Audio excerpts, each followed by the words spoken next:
Hi అండి, నేను మీ రాజీ.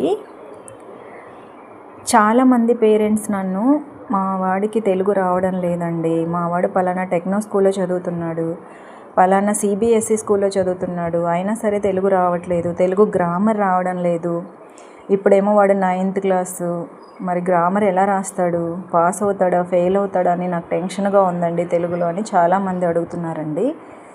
Intermediate తర్వాత తెలుగుకు పెద్ద ఇంపార్టెన్స్ ఇవ్వకపోయినా 10th లోపు అయితే మాత్రం తెలుగు గ్రామర్ మనకి వచ్చి ఉండాలండి. ఎందుకంటే అన్ని సబ్జెక్ట్స్లోనూ మార్క్స్ వస్తేనే కదా మనకు స్కోర్ వస్తుంది.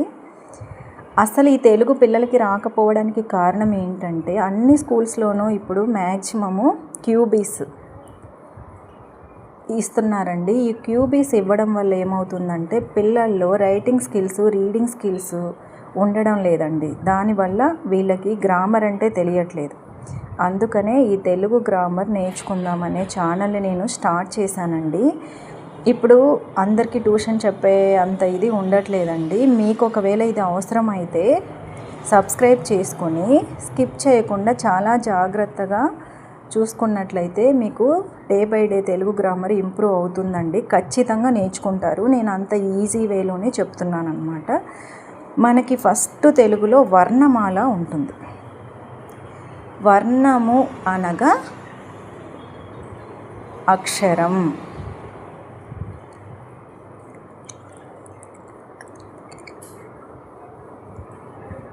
అక్షరం అక్షరముల యొక్క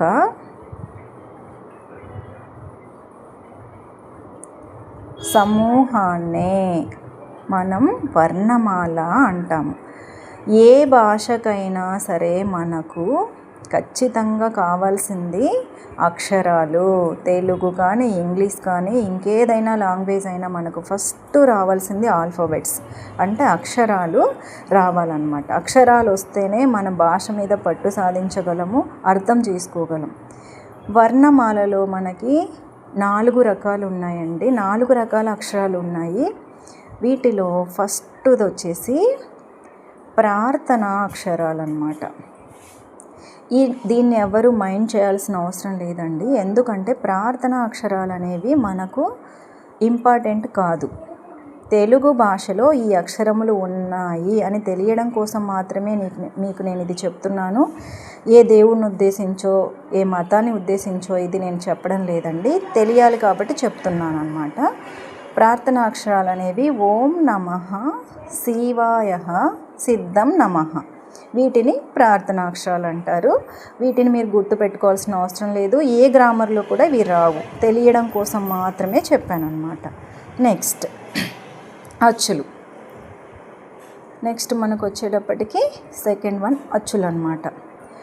అచ్చులు అనేవి చాలా చాలా చాలా చాలా ఇంపార్టెంట్.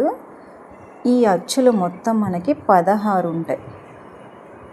తెలుగు భాషలో అచ్చులు ఎన్ని ఉంటాయి? 16 ఉంటాయి అన్నమాట. అవేంటో ఇప్పుడు చూద్దాం. ఆ, ఆ, ఈ, ఈ, ఉ, ఊ, రు, రు, లు, లు, ఏ, ఏ, ఐ, ఓ, ఓ, ఔ. ఇంతవరకు మాత్రమే అచ్చులు అన్నమాట.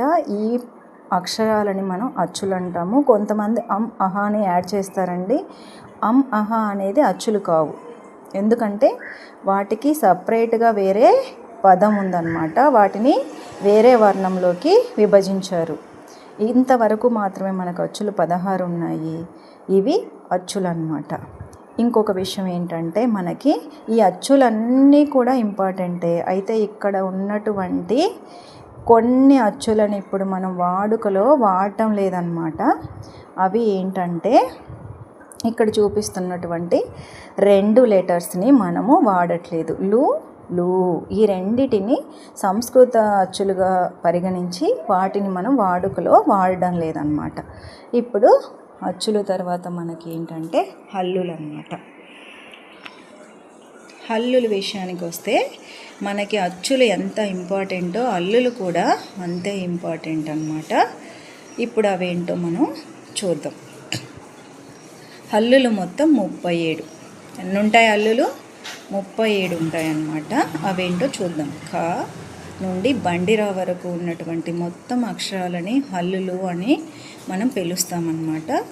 అవేంటో కూడా నేను ఇక్కడ మీకు రాస్తున్నాను. ఎంత క్లియర్గా ఎందుకు రాస్తున్నానంటే, మీరు ఒకవేళ నోట్స్ ప్రిపేర్ చేసుకోవాలనుకున్నా దీన్ని చూసి ప్రిపేర్ చేసుకోవచ్చు. చక్కగా గ్రామర్ నోట్స్ మీకు ఇక్కడ గ్రామర్ నేను అక్షరాల దగ్గర నుండి ఛందస్సు వరకు మొత్తము కూడా క్లియర్గా ఎక్స్ప్లెయిన్ చేస్తానండి. సందులు, సమాసాలు, ఉత్పత్తి అర్థాలు, ఇంకా మనకి ఛందస్సు, అలాగే ఇంకా మిగిలినవి కూడా మొత్తం నేను క్లియర్గా మీకు ఎక్స్ప్లెయిన్ చేస్తానన్నమాట. అలంకారాలు ఉంటాయి, ఇంకా చాలా ఉంటాయి. Telugu grammar A to Z మొత్తం కూడా మీకు నేను 1 by 1 వీడియోలో అప్లోడ్ చేస్తూ ఉంటాను. మీరు డే బై డే చూసుకుని దాన్ని నోట్స్ ప్రిపేర్ చేసుకోండి. చూడండి, ఇక్కడ మనకి కా నుండి బండిరా వరకు మొత్తం లెటర్స్ ఏవైతే ఉన్నాయో వీటన్నింటినీ కూడా మనం ఏమంటాము? హల్లులు అంటామన్నమాట. కా నుండి బండిరా వరకు ఉన్నటువంటి ఇవి హల్లులు. సరే, ఇప్పుడు మనకి అచ్చులు, హల్లులు అయిపోయినాయి కదా. నెక్స్ట్ మనం ఏం చూద్దాం? ఇప్పుడు చూద్దాం. నెక్స్ట్ ఉన్నది ఏంటంటే ఉభయాక్షరాలు.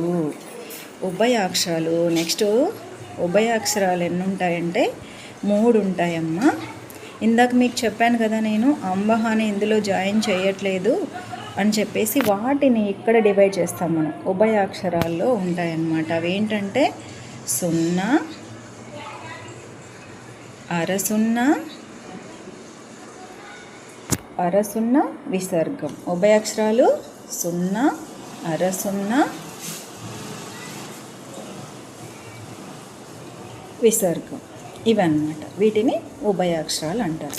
ఇప్పుడు మనం అచ్చులు, హల్లులు, ఉభయాక్షరాలు ఇలా తెలుసుకున్నాం కదా. అయితే ఇప్పుడు అక్షరాలకి పేర్లు ఉంటాయి. ఇక్కడ ఉన్నటువంటి హల్లులు, అచ్చులు అని కాకుండా కొన్ని అక్షరాలకి కొన్ని పేర్లని డివైడ్ చేశారమ్మా. ఆ పేర్లు మనం ఎందుకు తెలుసుకోవాలంటే, రేపు సందులు మనం నేర్చుకునేటప్పుడు ఈ అక్షరాల యొక్క పేర్లతోనే సందులు అనేవి వస్తాయన్నమాట. సంధి సూత్రాలు ఈ అక్షరాల పేర్ల మీదే ఆధారపడి ఉంటాయి. కాబట్టి మనం అక్షరాలు ఏ అక్షరాలని ఏ పేర్లతో పిలుస్తారనేది కూడా మనం తెలుసుకుని ఉండాలి. హ్రస్వములు, పొట్టిగా పలుకబడే వాటిని హ్రస్వములు అని అంటాం. అవి ఏంటంటే 6 ఉంటాయి. అ, ఈ, ఉ, రు, అ, ఈ, ఉ, రు. ఇవి కాకుండా ఏ, ఓ కూడా ఉంటుందన్నమాట. ఇవిని పొట్టిగా పలుకుతాం. ఇక్కడెక్కడ దీర్ఘం ఉండదు. అ, ఈ, ఉ, రు, ఏ అంతే. నెక్స్ట్ దీర్ఘాలు, దీర్ఘములు లేదా దీర్ఘాలు. వీటిని మనం దీర్ఘంగా పలుకుతామన్నమాట. ఇవి కూడా 6 ఉంటాయి. అవేంటంటే ఆ, ఈ, ఊ, రు, ఏ, ఓ.